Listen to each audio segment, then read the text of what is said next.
AITA for refusing to let my wife's family treat my daughter like free childcare, and finally putting my foot down. I feel like I've been swallowing this for years, but it's gotten to the point where if I don't scream it into the void, I'll lose my mind. So here goes. I've been married to my wife for 14 years. We have a 15-year-old daughter, Emily, who is the absolute center of my universe.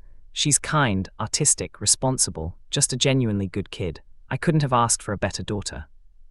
But my wife's family, they don't see Emily as a person, they see her as free childcare. My wife is the oldest of 3 sisters. Her middle sister, Carla, 41, is divorced with 2 kids. The youngest, Lydia, 36, has 3 kids and never married. Both are constantly drowning, jobs, housing instability, bad relationships, you name it. And instead of figuring it out, they lean hard on my wife, which means they lean hard on us. When Emily was younger, it was fine. Cousins play together, no big deal. But once she got older, like 11, 12, 13, it became obvious that she wasn't playing with her cousins, she was babysitting them.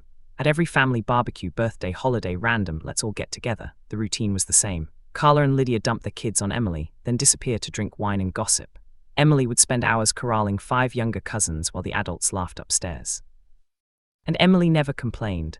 That's the kind of kid she is, sweet, quiet, doesn't want to make waves, but I saw the way she came home afterwards, exhausted, sad. Sometimes I even heard her crying in her room.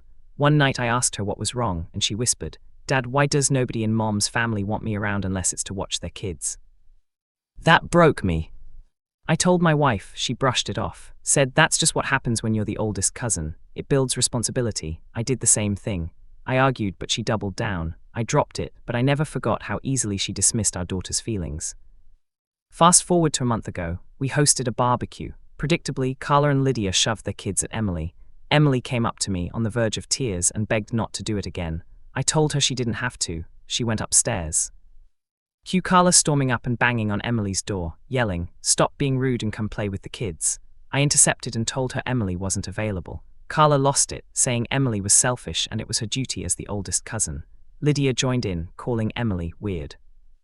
I snapped. In front of everyone, I said, "Emily is not your free babysitter. She's a teenager with her own life. If you can't watch your kids, don't bring them expecting my daughter to raise them." Carla and Lydia stormed out. My wife was furious, saying I embarrassed her and made her sisters look like bad moms. I said, they are bad moms if they treat my kid like hired help. That didn't go over well.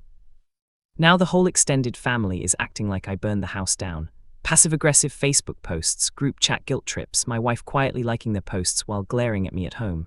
Carla even tried to dump her kids off for an interview the other day. I refused. My wife tried to override me. I stood my ground. So Reddit, AITA for blowing up and refusing to let my daughter be treated like free childcare anymore. Update. Wow, this blew up way more than I expected. Thanks to everyone who commented. I actually showed a bunch of your responses to my wife because I felt like she wasn't hearing me. Things got worse before they got better. Carla and Lydia basically declared war. They posted on Facebook about family always helping and sad when people forget their roots. My wife liked those posts, which felt like betrayal. We had multiple screaming fights about it. She said I was making her choose between me and her family. I told her, no, I'm asking you to choose between our daughter and people who don't respect her. The final straw came when Carla texted asking if Emily could babysit while she went to a job interview. I said no. Carla went behind my back and asked my wife, who said yes without asking me or Emily. When Carla showed up, I refused to let the kids in. She screamed at me in the driveway. My wife said I was humiliating her. I said she humiliated Emily by signing her up for unpaid labor. That night, Emily broke down crying and finally spoke up directly to her mom. She said she loved her cousins, but she was tired of being treated like she didn't matter, that she hated going to family gatherings because all they ever wanted was a babysitter, not a niece. She asked her mom, "Why can't I just be your daughter?" My wife cried, hard. She admitted she went through the same thing growing up. Her parents forced her to raise her sisters, and she thought it was normal because they always said it built character. She said she hadn't realized she was repeating the cycle. She apologized to Emily. For the first time in weeks, I felt like maybe we were finally on the same page. Final update 1 month later. So much has changed. My wife started therapy. She's unpacking a lot of her own childhood trauma and realizing how much it shaped her worldview. She told her sisters point blank that Emily will never be their free childcare again, and that if they can't respect that, they don't get access to her or to us. Carla and Lydia freaked out, accused me of poisoning her, said she was choosing a man over her family.